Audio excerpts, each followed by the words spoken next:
ದ್ವಿತೀಯ ಪಿಯುಸಿ ಪರೀಕ್ಷೆ ಬರೆದ ವಿದ್ಯಾರ್ಥಿಗಳ ದೀರ್ಘಕಾಲದ ಕಾಯುವಿಕೆಗೆ ಕೊನೆಗೂ ತೆರೆ ಬಿದ್ದಿದೆ.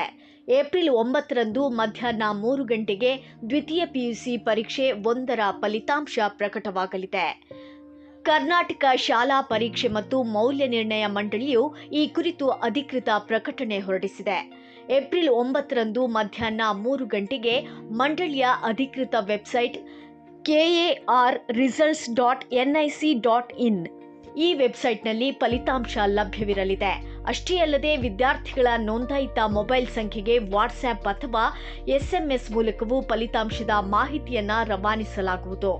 ಈ ವರ್ಷದ ವಿಶೇಷವೆಂದರೆ ವಿದ್ಯಾರ್ಥಿಗಳು ತಮ್ಮ ಅಂಕಪಟ್ಟಿಯನ್ನು ನಾಳೆ ಮಧ್ಯಾಹ್ನ 3 ಗಂಟೆಯಿಂದಲೇ ಡಿಜಿಲಾಕರ್ ಮೂಲಕ ಡೌನ್ಲೋಡ್ ಮಾಡಿಕೊಳ್ಳಬಹುದಾಗಿದೆ.